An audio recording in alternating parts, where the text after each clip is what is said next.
Obviously, we're beginning the second Chumash, and the second Chumash is Chumash Shemos. And the Ramban points out that Chumash Shemos has three basic themes with a lot of sub-ideas.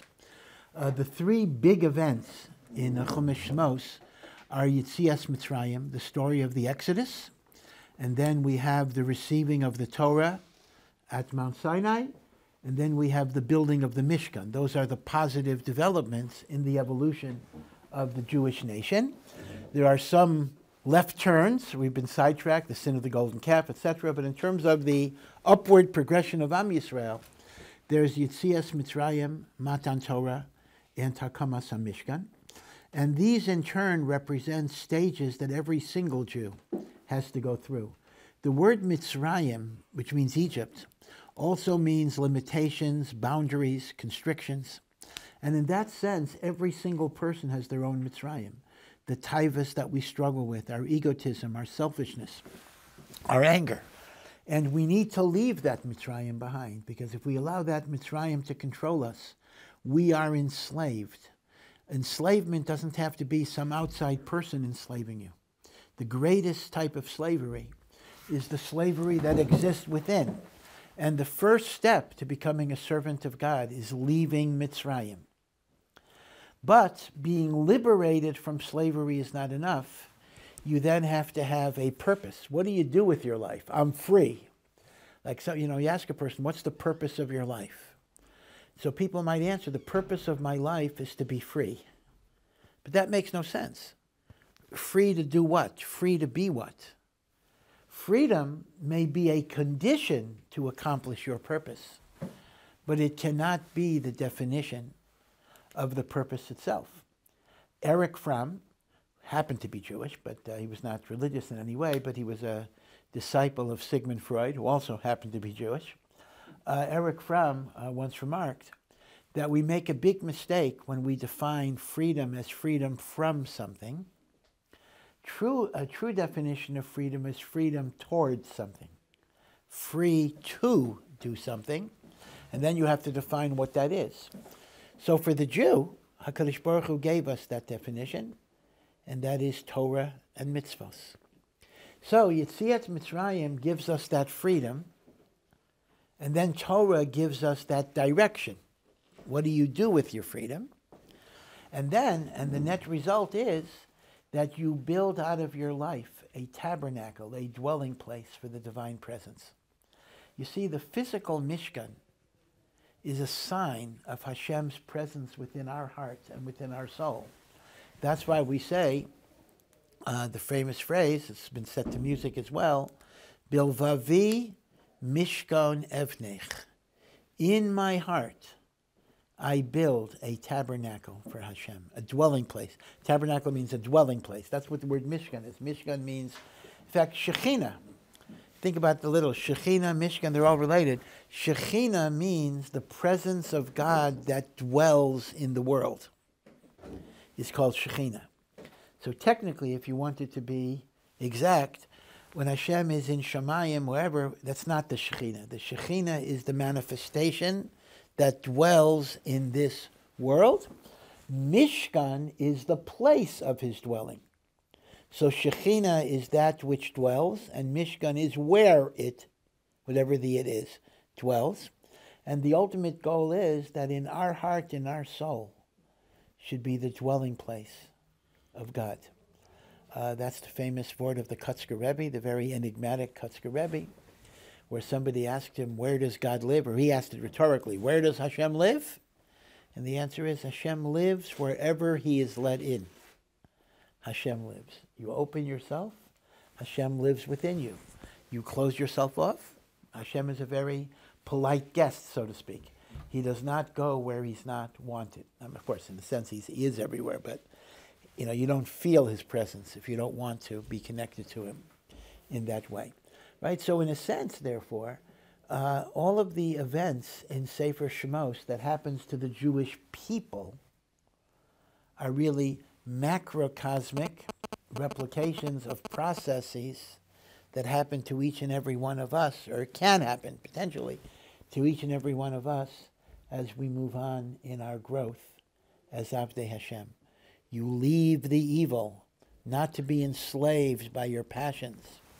You then find direction and purpose, and ultimately you internalize HaKadosh Baruch Hu's presence in your life, right? So that's the Sefer of Shemos, and the Ramban points out that the other name for the book of Shemos, because Shemos, after all, is only the first, well, it's the second word in the Chumash, but it's called Sefer HaGeula, the book of redemption. Sefer HaGeula. Now, the term Exodus, which is really, it's become an English word, but Exodus is Greek. All the names of the biblical books are Greek. Genesis, Exodus, Leviticus. Numbers is actually English. Numbers is English. That's a strange thing. Deuteronomy is Greek again, and Exodus in Greek it's a word in English too, means leaving. So it's interesting that that particular name only connotes the Yetziat Mitzrayim aspect. You're leaving Egypt, but Shemos is not only about leaving. Shemos is about becoming, meaning it's not just the leaving that's important. Leaving to do what? Torah, Mishkan, bring Hashem into your life. That's why I remember years ago when there was the old Soviet Union and Jews were not allowed to leave. And in the 1970s and early 1980s, there were a lot of rallies on behalf of Soviet Jewry. This was every synagogue. I don't know if you've ever seen it. Probably by the time you came onto the scene, there was no Soviet Union anymore.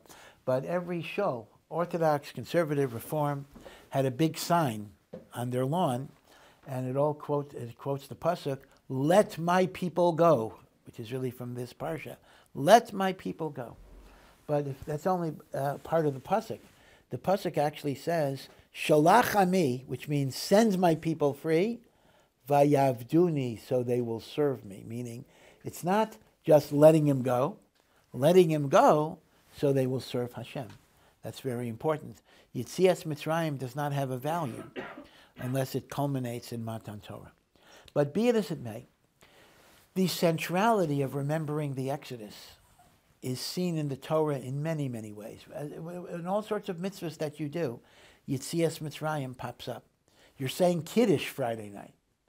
Zecher liyetzias Mitzrayim. This reminds me of the Exodus of Egypt. It's not even clear how it reminds me of that. It's Kiddush Friday night. I put on my tefillin. Remember Yetzias Mitzrayim. Right? All the mitzvahs are connected to Yetzias Mitzrayim.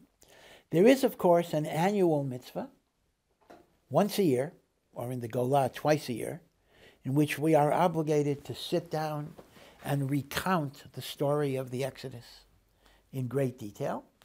And this, of course, is the mitzvah of the Haggadah that we recite the first night of Pesach.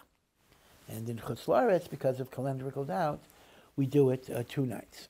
And this is a mitzvah. This is one of the 613 mitzvahs of the Torah. It is called Sipor Yetzias Mitzrayim, the obligation to narrate the story of the Exodus. Now again, you understand the way this works. The Haggadah is the text through which we fulfill that obligation. But the Torah does not mandate that you have to say the Haggadah. The Haggadah was compiled later from a collection of psukim, midrashim, and the like. In other words, when the Torah gave you the mitzvah of recounting the Exodus, the Torah didn't give you a text that you have to use. Each person, as far as the Torah was concerned, would improvise and invent. Well, not invent the story, but invent the way that they would tell the story. So you understand that if you didn't have a Haggadah, let's say you didn't have a Haggadah, and it's Leil Pesach, you still have an obligation to do the mitzvah of recounting the Exodus the best way that you can.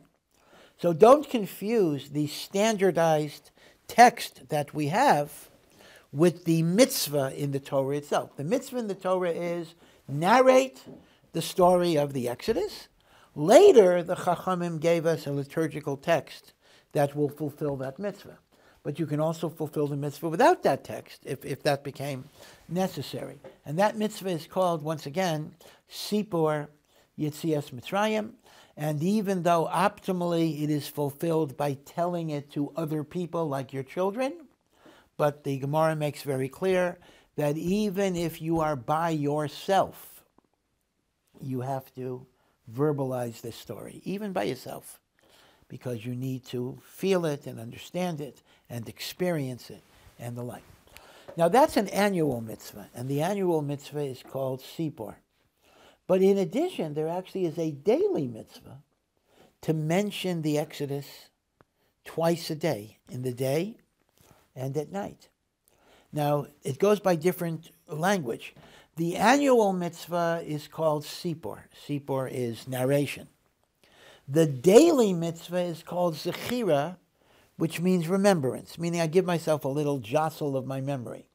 But it's not just a mental memory. It has to be verbalized. And we fulfill this mitzvah in the third paragraph of the Shema, right? Shema has three paragraphs. We have the paragraph of Shema, that you should love Hashem with all of your heart. Then we have Vayom Shemoah, about keeping the commandments. And then we have the parsha about tzitzis. Now, in reality, although we commonly describe this as the three paragraphs of Shema, that's really a misnomer. Only the first two paragraphs are part of the mitzvah of Kriyat Shema. The mitzvah of Kriyat Shema only includes those two paragraphs. The third paragraph of tzitzis is not recited because of Shema. It's recited for other reasons. So one reason would be because tzitzis, which it talks about, is a reminder of the 613 commandments of the Torah. So we want to talk about the tzitzis. And the other reason is that at the end of that third paragraph, there is a verse that says, Ani Hashem Elokeichem, I am the Lord your God, Asher hotzeisi eschem me'eretz Mitzrayim, who took you out of the land of Egypt, lios lachem le'elokim, to be for you your God. Now, if you look at your Art Scroll Siddur, you will see a little asterisk or a star there that says one should have kavana, one should have intention to fulfill the mitzvah of the Torah, to remember the Exodus every single day. So the mitzvah that you're fulfilling when you read the third paragraph of the Shema is not the mitzvah of Kriyat Shema. Kriyat Shema is also a mitzvah, day and night. It is not the mitzvah of Kriyat Shema. It is the mitzvah of Zechiras Yitzias Mitzrayim, that we have to do twice a day, once in the morning and once at night. And l'chatchila, like any time you do a mitzvah, you should have intention that you're doing it for a mitzvah. One should have specific intention. So when you're reading the third paragraph of Shema, and you reach that verse, Ani Hashem Elokeichem, Asher Otzeisi Eschem Me'eretz Mitzrayim, have in your mind, I am hereby fulfilling the mitzvah of Hashem, to remember Yitziat Mitzrayim in day and night. Okay, so Sipor, once a year, tell a big story. Zechira, twice a day, give yourself a memory jog about Yitziat Mitzrayim. Now, there's some kashas here. We don't have the time to go into it, and that is, what's interesting is that the Rambam does paskin both of these things. The Rambam says, of course, there's an annual mitzvah to give the whole story, and then there's a daily mitzvah twice a day to mention the Exodus. And yet, at the beginning of the Rambam's code, he gives you an enumeration of the 613 commandments, just like a short enumeration. He counts the mitzvah of Sipor, but he doesn't count the mitzvah of Zechira, meaning in the list of the 613, he does not mention the daily obligation of the Exodus, although in the codification of the Mishnah Torah, he does. Now that creates a very interesting phenomenon. Can something be an obligation of the Torah and not be one of the 613 mitzvahs? Isn't that a contradiction in terms? It's not listed as one of the 613, and yet it is stated to be an obligation of the Torah. I mean, something doesn't seem to compute at that point. So this is, again, I'll leave this for another time maybe, but this is a very interesting question that the Achronim are mafalpel about, like how could the Rambam not count it as a mitzvah in the 613 if it's a chiyuv d'oraisa to do it, and the like. Okay, but be it as it may, this mitzvah of remembering the Exodus is actually a springboard for a very, very, very fascinating machlokas regarding the immutability. That means the non-changeability of the Torah. We know the Rambam formulated 13 principles of faith. Again, based on Chazal. He didn't just make them up, but based on the Talmud and the Medrash and all of the halachic sources, the Rambam formulates 13 principles that represent what you might call the core theology of Judaism. And the Rambam's view, and again, this is the generally accepted view, is that if I don't believe any one of these 13 principles, I'm still Jewish. I can't become not Jewish, but I am considered to be a heretic. I'm considered to be an apikoros, etc. And one of the Rambam's 13 principles is the immutability, or maybe the simpler word is the eternity of the Torah. The Torah will never be superseded by some other prophecy or some other revelation. And any prophet who comes and tells you, even if he does miracles, even if he does a miracle, that God has said you no longer have to keep the Torah or a mitzvah of the Torah or changing Saturday to Sunday, whatever it would be, is definitionally a false prophet. And even when Mashiach comes, the Torah will not be superseded. Now, this is called, the fancy academic term is the immutability of the Torah. Now, this is an extremely important principle because this is really the key argument that Judaism has and why it cannot accept Christianity or Islam. There are other arguments as well. Remember that Christianity and Islam are not atheistic movements. They believe in God. And Islam is monotheistic for sure, and Christianity, okay, there's a bit of question about the Trinity and all that without getting into that. But the interesting thing about both Christianity and Islam is they both agree there was a divine revelation of the Torah at Mount Sinai to the Jewish people. They acknowledge the historicity of revelation. That's a remarkably important point because we spend so much time trying to prove that God gave the Torah at Sinai.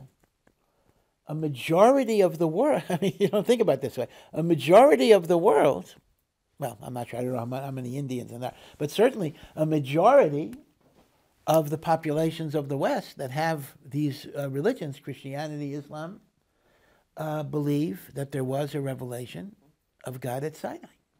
But what is the Christian claim and what is the Islamic claim? It was superseded by a later revelation to a greater prophet, whether it be Jesus or Muhammad. So the immutability of the Torah says that Judaism cannot accept the idea that the Torah will ever undergo change. And this was the Rambam's one of his fundamental principles. And that's why even when Mashiach comes, the 613 commandments are going to be kept. In fact, this is a little bit of a kasha on a famous statement of Rav Kook. Rav Kook was the first chief rabbi, not of the state of Israel, because he died in the 1930s, before there was a state of Israel, but he was the first chief rabbi of Palestine. It was under British mandate, and he was the first one that was officially designated in that position. Some Gedolim accepted him, some Gedolim did not accept him. Other Gedolim accepted him as a Gadol, but they didn't acknowledge the concept of chief rabbi, right? So you have three different views here. There were many who embraced him as the chief rabbi, and there were some who were not makabel him for various reasons. And there was a third group that loved him and admired him and looked at him as one of the Gedolim, but they didn't go with this thing about a chief rabbi over other rabbis. But whatever it is, Rav Kook, you'll commonly find in the internet and even in books that Rav Kook was a vegetarian. So if anyone here is vegetarian, you'll also look to Rav Kook as your moral source. So I just want to tell you that is actually not true. Rav Kook was not a vegetarian, but he did not eat a lot of meat. He basically only ate meat, a little bit of meat or chicken on Shabbos. But Rav Kook does write, very interesting, Rav Kook does write that vegetarianism is a higher level of reverence for life. And he points out that before the flood, Adam and Chava were vegetarian. And it's only after the flood made us weaker and it changed the climactic conditions that meat became necessary. Some degree of meat became necessary for optimal health. But Rav Kook says, as we progress towards the Messianic age, we will eventually go back to vegetarianism because there will be reverence for life, all life, even animal life. Of course, he didn't take the position of the, what do they call them? Kind of a crazy group. Fruitarians. Fruitarians believe you shouldn't even eat vegetables because when you eat a vegetable, you're destroying it. You can only eat fruit because the fruit grows back on the tree, right? Vegetables have to be replanted all the time. So this is called the fruitarian diet. And there's, by the way, more extreme than that. There's some who will not eat fruit because you're destroying the fruit. I don't know what they eat exactly, but they invent something that they're able to eat. The fruitarian diet, by the way, unlike vegan, a vegan diet can be relatively safe and healthy, actually, a vegan diet. But a fruitarian diet can be very, very bad for you. You can get, because I bet you're taking like sugar, with like nothing to counterbalance it. So fruitarian diets have a lot of risks of whatever. But Rav Kook then gives another point. So Rav Kook does say, number one, vegetarianism represents a higher reverence for life. Number two, eventually in the Messianic era, we will go back to vegetarianism. Number three, and this is a very interesting subtlety, but Rav Kook says, moral progress and spiritual growth has to go in stages, and you can't skip a stage. Meaning, what happens is, we first have to have a reverence for human life. When we love all human beings, then we're ready for the next step. But if you skip that intermediate stage and you want to jump to the final step of vegetarianism, because I embrace animal life, when you haven't yet perfected your connection to other human beings, it becomes destructive and perverse. So Rav Kook was actually not advocating vegetarianism for the world that we live in. He said it's kind of the next step. When you have human perfection, then you go to the next step. But if you try to embrace that other ideal, and that's, for example, organizations like PETA. PETA is People for the Ethical Treatment of Animals. And sometimes when there are clinics that do animal experimentation, PETA in the past has actually bombed those installations to stop animal experimentation, with the result that many human beings have died because of PETA's advocacy for animal liberation. It really highlights, I think, Rav Kook's point that when you jump to the so-called higher stage, before you've worked out the intermediate stage, you could be guilty of brutality. Now, I also say, I know you can't prove things by anecdotes, so I know an anecdote is an unfair way of proving something, but Hitler was a vegetarian. It happens to be. So obviously you see that vegetarianism does not translate into reverence for life as a whole. So this is an important point to think about Rav Kook and vegetarianism. He does say it's a higher level. He does say it's a spiritually elevated level.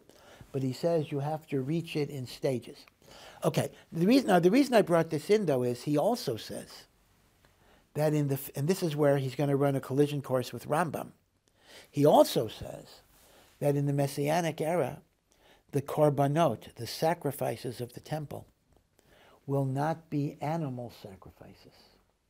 They will only be the meal offerings of flour or vegetables or the like. You will no longer kill animals for korbanos.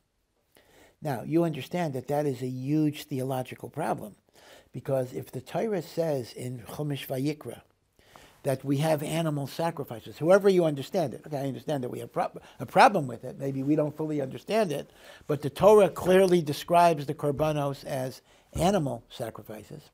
And Rav Kook is telling me that when the Mashiach comes and the temple is rebuilt, we will have vegetarian sacrifices. What he is saying is a mitzvah that's in the Torah is going to change when Mashiach comes. I mean, that's what he's saying. Now, the question is, that's a fundamental contradiction to the Rambam's principle that the mitzvahs don't change. So Rav Kook's assertion here is a violation, an apparent violation, of Rambam's principle of immutability of Torah. I also want to say, maybe this is a lesser question, it also contradicts the Siddur. Consider, for example, on Shabbos and on Yom Tov, we daven an additional Shemona Esrei that we call Musaf. And Musaf essentially prays that God should restore the temple and the sacrifices. And we read the verses that, and what do I want to be restored? That on Shabbos there'll be 2 lambs, etc. So we're actually saying that we're going to get the korbanos back. So it's a kasha. It's really a kasha. Rav Kook does not explicitly address it, but some people want to say that when Rav Kook says, I mean, this is not a complete answer, but it's a partial answer, that when the Messianic era comes, the korbanos will be vegetarian, he doesn't mean as soon as Mashiach comes. The Messianic era could be thousands and thousands and thousands of years. And even within the Messianic era, there can be many stages. And Rav Kook is talking about a way distant, final Messianic era stage, but it could very well be that for 10,000, 20,000, 30,000, 50,000 years, perhaps there'll still be the animal korbanos, meaning Messianic age does not mean as soon as Mashiach comes, rather than Messianic age. By the way, Mashiach will die until resurrection of the dead, which we don't know when that'll be. That could also be 1,000,000 years after Mashiach comes. We don't know when Techiyas HaMesim will occur in the Messianic era. And until that point, do you understand? Mashiach will die. In other words, Mashiach will establish a hereditary dynasty of the Davidic line. So Mashiach will die, be succeeded by son of Mashiach. Son of Mashiach will be succeeded by grandson of Mashiach. And Hashem has promised the continuity of the Davidic line, but until there is resurrection of the dead, which will occur at some point in the Messianic era, but we don't know when. It may be thousands of years into it. Until you have resurrection of the dead, people will still die. Now the Rambam says there'll be blessings, people will be healthier, people will live longer lives, there will not be war. That's a great thing. There will not be terrorism. Baruch Hashem, all of that is wonderful, but Lamaisa, people will still eventually die. Their souls will go to Olam Haba, like now. And until resurrection of the dead, though, there will not be physical life on earth until that time of Techiyas HaMesim. Okay. Now, when the Rambam articulated his 13 principles of faith, around a few hundred years later, there was another philosopher, a great Jewish philosopher, who took severe disagreement with the Rambam, took an issue with the Rambam, and this was a rabbi, Rav Yosef Albo. And Rav Yosef Albo claimed that the Rambam was confusing what you might call fundamental principles with derivative secondary principles. And in his language, he says some of the Rambam's principles are ikarim. Ikarim are roots. And some of them are anafim, branches. And Rav Albo claimed that if I deny an ikar, if I deny a root principle, I'm an apikoros. If I deny derivative secondary principles, I am a fool, I'm making a mistake, but I'm not a heretic. I could be wrong, but I'm not a heretic. And Rav Albo said, in reality, there are not 13 root principles. There's only 3 root principles. And everything else is only a branch coming from the root. And that's why Rav Albo wrote a book, a very famous book of Jewish philosophy. It is called Sefer HaIkarim, right? the book of fundamental root principles, in which he says there's only three things a Jew has to believe in. And if you don't believe in them, you're an apikoros. He says, number one, you have to believe that there's one God who created heaven and earth. One God. Number two, you must believe in the revelation of the Torah at Sinai. And number three, you must believe that God has a reward and punishment system. Reward for good deeds and punishment for bad deeds. And that could be this world, the other world, and the like. Right? These are the three principles. Actually, I took them out of order. It's Mitzias Hashem, the existence of Hashem. Sechar v'onesh, reward and punishment. Torah min hashamayim. Now, to understand the difference between Rav Albo and the Rambam, let me give you two examples so you'll see the difference. Let's assume I'm a person I do not believe in physical resurrection. I believe that when a person dies, the body disintegrates, and there will not be physical resurrection of the body, and I believe that God only gives reward to the soul. How would the Rambam characterize such a belief system, and how would Rav Albo characterize it? The Rambam would say, such a person, no matter how religious he is, no matter how observant he is, no matter how halachically meticulous he is, this person is a heretic, because he is denying the 13th of the Rambam's 13 principles, the idea that there will come a time when there will be physical resurrection of the body. If I deny physical resurrection of the body, I am a kofar in one of the Yud Gimel Ikarim. How would Rav Albo define? Rav Albo says, well, wait a second here. The only Ikar that's connected to this is I believe in some system of reward and punishment. Now, whether that's going to be in this world, whether it's the next world, whether there's physical resurrection, these are details and branches and secondary extensions of a yesod kol schar v'onesh. So if I don't believe in physical resurrection, I may be mistaken. I may be wrong, but I'm not heretical because I still believe that God has a reward and punishment system in place. You see? So that's an important difference. There's a difference. Now I want to point out, people misunderstand this. Sometimes people will tell you, oh, Rav Albo did not believe in physical resurrection. Wrong. He is not disagreeing with the Rambam in substance. The Rambam taught physical resurrection. Rav Albo also believed in physical resurrection.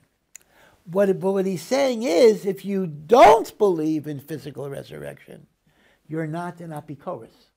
That's a very important difference, because a lot of people are going to misinterpret Rav Albo and say he does not believe in physical resurrection. That is not the case. This is a classification issue. Is something a primary principle or a secondary principle? But even secondary principles are truths, but they're non-heretical truths, meaning if I don't believe in it, I'm making a mistake, but so what? I mean, all of us make mistakes all the time. Let me give you another example that's even maybe more dramatic. I believe in one God. I don't believe in Avodah Zarah. I believe in only one God, Shema Yisrael, Hashem Elokeinu, Hashem Echad. But I believe that God could have a body. You know, the Torah, after all, talks about the hands of God, right? The eyes of God, the mouth of God. So I believe that God has hands and mouths and legs. So what would the Rambam say about such a person? This is called corporeality. You believe that God can have physical features. Old man with a white beard. So the Rambam would say, such a person is a heretic and an apikoros, because one of the principles is God is not a body and God is not a material form. Rav Albo would say, same idea. Well, of course I believe God does not have a body. But if you're foolish enough to believe that God has a body, you're just making a mistake. You're not a heretic. You believe in one God. As long as I believe in one God, I can have all sorts of mistakes that don't render me heretical. So do you see the difference here? In other words, like the Rambam, it's much easier to be an apikoros than it is, according to Rav Yosef Albo. Rav Yosef Albo basically said that there's a lot of mistakes a person could make that are mistakes in what are called secondary principles, and they are not mistakes in primary principles. And a lot of the 13 that the Rambam called primary principles, mainly ikarim, are in fact anafim. They are branches, and the Sefer Ikarim is really a book about the 3 core principles. Yeah? Would the Rambam still call someone a kofer that doesn't believe in resurrection of the... He just doesn't know. That's he's agnostic. Like he doesn't or doesn't believe in resurrection. So that's an interesting question. Is heresy dependent on actively denying or not knowing? Or what if you were a Tinok Shenishba? What if you never were exposed to it? So you don't believe in it because you never knew there was even such a belief. So that's a big machlokes if there's a concept of Tinok Shenishba on Apikorsis. That's a big machlokes. Rav Chaim Soloveitchik famously said, you are still an Apikoros no matter what. Others disagree with him on that. So that's an bit of an open question on that. So now, Rav Albo discusses one of the Rambam's other Ikarim, that the Torah can never change. And he raises a fascinating discussion about the mitzvah of remembering the Exodus. Ben Zoma says, Ben Zoma is a Tana, says in Maseches Brachos that when Mashiach comes, we are no longer going to talk about Yetziat Mitzrayim, because the miracles of Mashiach will be so great and so phenomenal, it'll be greater than the Exodus.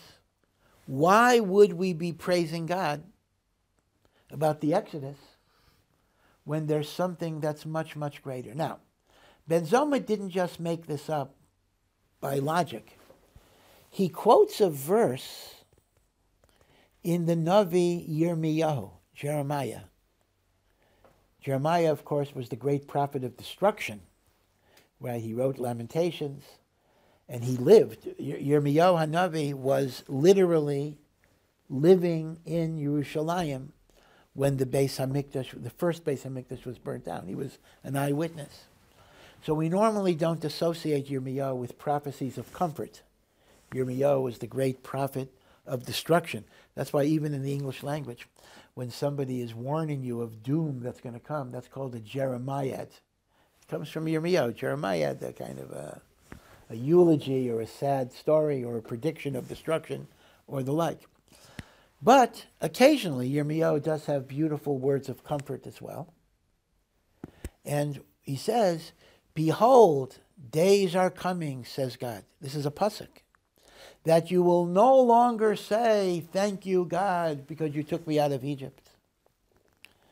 But you will say instead, thank you, God, that took me out of all of the lands of the diaspora to bring me back to Eretz Yisrael.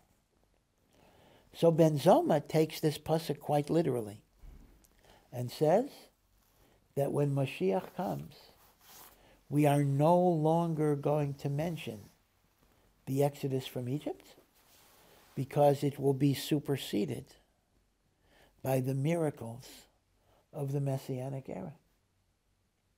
Now, the Chachamim argue. The Chachamim say, of course, you're going to mention the Exodus because mitzvahs don't change. But when the pasuk says you will no longer talk about the Exodus, it just means the Exodus will not be the big event because the other miracles are greater. So we do have a machlokes. There is an actual machlokes tanoim. Are we going to mention the Exodus every day when Mashiach comes? Now, Rav Albo asks, and it seems whether we paskin like Ben Zoma, that we're not going to mention the Exodus. So Rav Albo says, what's going on here? Was Ben Zoma an Apikoris? If you're telling me that there's a fundamental principle in Judaism, that the mitzvos of the Torah are never going to change, and anyone who says that the mitzvos of the Torah are going to change is a heretic, Rav Albo says, so according to you, Ben Zoma, one of the greatest rabbis of the Mishnah, was an Apikoris. Is that tenable? As Rav Albo is trying to show, that there is the possibility of change because of Zechiras Yitzias Mitzrayim. That's a good kasha. So how could the Rambam say this is a fundamental principle of Judaism if we find very great rabbis of the Talmud who take an opposite position? It's very difficult to say they're apikorsim. Right? So you're going to say a great rabbi is not going to be an apikoros. Certainly not a Tana. So this is one of Rav Albo's kashas on the Rambam. So the truth of the matter is there are a few answers that are given. One answer is given by the Rashba, Rav Shlomo ben Adaris, one of the Rishonim. And the Rashba's answer is that you're not really replacing a mitzvah. The mitzvah is simply taking a different form, but the essence of the mitzvah you're still doing. Because what is the essence of the mitzvah of remembering the Exodus? Remember the redemption that God gave us. Okay? So if it happens to be that in the future, the Messianic redemption is going to be a bigger redemption than the Egyptian redemption, so we'll talk about that redemption. But that's not really replacing the mitzvah because the essence of the mitzvah is still the same. Like the essence of the mitzvah is, thank you, God, for redeeming me from oppression. So that's you're still going to do. It happens to be, in this world, Yetziat Mitzrayim was the greatest redemption we ever experienced. So we focus on that. When Mashiach comes, we'll have a greater redemption. So we focus on that. But the Rashba says that is not changing the mitzvah. That is simply applying the mitzvah in a different context based on the underlying idea that the mitzvah represents. Okay, this is the Rashba's answer. Maharal gives a different answer. Maharal's answer is that even Ben Zoma does not mean you're not going to mention the Exodus. Of course you are. It's a mitzvah in the Torah, and mitzvahs don't change. But he means what you're going to be thinking about when you talk about the Exodus is going to change. In Yetziat Mitzrayim, there are two different aspects that we think about. I think about God took us out of Mitzrayim. One is the idea, I think about the miracles. I think about all of the wondrous things God did for us. But the other thing I think about is he made us his people. Because had he not made us his people, we would have hit the 50th level of Tumah. We would have disappeared.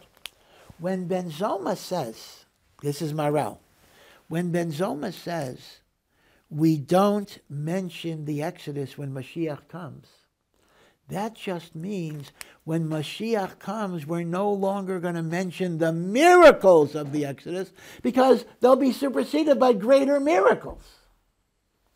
But the fact that God made us his people, of course we're going to mention that. Because had we not become God's people, we wouldn't be around for Mashiach. We wouldn't have been a nation anymore. So the mitzvah is still going to be, thank you, God, for taking out of Mitzrayim. The only thing that's going to change is that now I also think about the miracles. I'm not going to think about those miracles then. But the Etzah mitzvah of remembering the Exodus is still going to be there, right? So this is the Maharal's teretz to that particular kasha. But be it as it may, we are in these weeks starting from Parsha Shemot. These are special weeks. They're called the weeks of Shovavim. Shovavim. And Shovavim is a long abbreviation for the first letter of these Parshios for the next few weeks. Shemos, Va'era, Bo, Bashalach, Yisro, Mishpatim. And some people, for good measure, add the next two Parshios, Truma Tetzaveh, which is Tat. So some people call it just Shovavim, and some people add Shovavim Tat. And this is kind of a Kabbalistic minhag that spread to Hasidus, and from Hasidus it spread to some degree in the non-Hasidic yeshiva world, although not to a great, great degree, but more so in Eretz Yisrael, I think, than in Chutz La'aretz. And it was said that these weeks one should try to work on inyanim of holiness and sanctity particularly as connected to sexuality.